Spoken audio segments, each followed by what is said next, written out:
پہلے تو آپ کو بہت مبارک ہو اس عہدے کو سنبھالنے کی، لیکن یہ بتائیے گا کہ ایک بڑی ذمہ داری آپ کے اوپر عائد ہوتی ہے. جس طریقے سے آپ سے پہلے اختر صاحب نے استعفیٰ دیا، کچھ انہوں نے اعتراضات بھی دائر کیے تھے اور اپنی وجوہات بھی بتائی تھیں، تو آپ کس حد تک اب انصاف کر سکیں گے اس عہدے کے ساتھ؟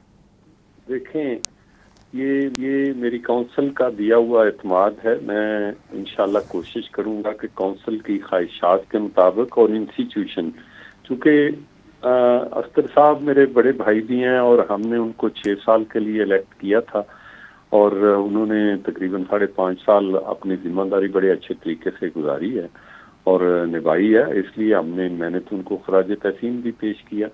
باقی رہی بات کہ میں سمجھتا ہوں کہ ان کا یہ خیال تھا کہ ایگزیکٹو، میرا ذاتی خیال یہ ہے کہ اس 26th امینڈمنٹ کے بعد جو انہوں نے انیشل سٹیج پہ پارلیمنٹری کمیٹی تھی جو جوڈیشل ڈیسیژنز کے تابع وہ ریڈنڈنٹ ہو گئی تھی، اس میں پارلیمنٹری اوور سائٹ کو دیکھنے کے لیے رکھنے کے لیے جو انہوں نے طریقہ کار یہ اب موجودہ رائج ہے. اور میں سمجھتا ہوں کہ اس میں کوشش کروں گا کہ انسٹیٹیوشنل میک اپ میں رہتے ہوئے ہم جو ہمارے چیف جسٹس صاحب ہیں یا چیف جسٹس صاحبان ہیں ان کی ریکمنڈیشن کو زیادہ مد نظر رکھیں تاکہ صرف اور صرف ایگزیکٹو کی نہیں بلکہ جوڈیشری کا بھی اسی طرح اور بار کا رول ہونا چاہیے.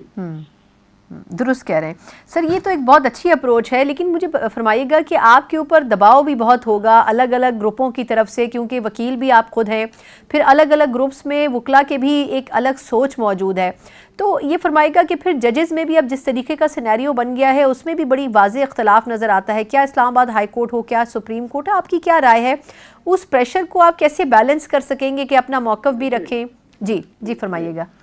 دیکھیں، یہ پریشر جو ہے نا یہ بندے کی زندگی میں آتے رہتے ہیں. میں نے ساری زندگی یہ اسی دشت میں گزاری ہے اور سارے پریشر بھی لیے ہوئے ہیں.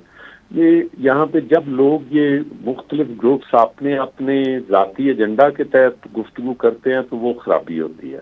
میں سمجھتا ہوں کہ اگر انسٹیٹیوشن کی بقا کے لیے اور پروفیشن کو مد نظر رکھتے ہوئے اور ملکی اداروں کی کارکردگی اور عدلیہ کی کارکردگی کو سامنے رکھتے ہوئے فیصلہ کریں گے تو میرا خیال ہے کوئی اس میں ضرورت زیادہ تکلیف نہیں ہوگی.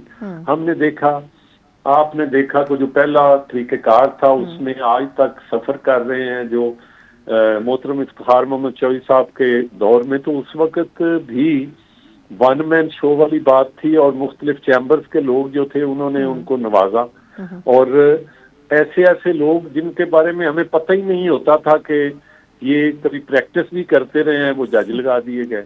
اور ابھی ان لوگوں میں سے بہت سارے کچھ لوگ سپریم کورٹ میں بھی ہیں جو اس وقت کی ریکمنڈیشنز کے حوالے تھے. جو بات اب وہی لوگ گفتگو کرتے ہوئے مجھے عجیب لگتا ہے کہ آپ ادارے کی بات کریں، آپ صرف اور صرف اپنے چیمبر سے لگا کے جج اپنے ان کے سامنے پیش ہو کے اپنی ساری زندگی کی صرف پیسے کمانا وکیل کا کام نہیں ہے. ملک کی خدمت کرنا، ادارے کی خدمت کرنا یہ بھی وکیل کا کام ہے.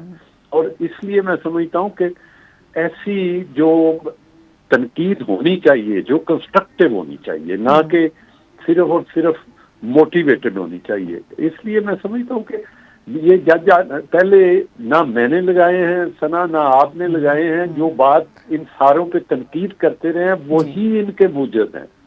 They are the author.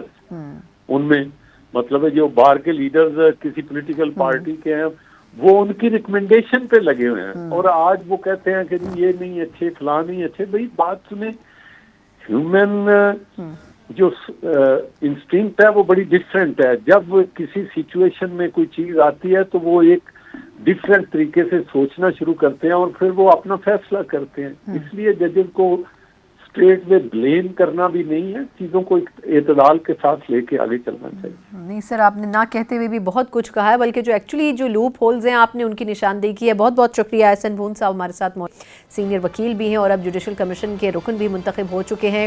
26ویں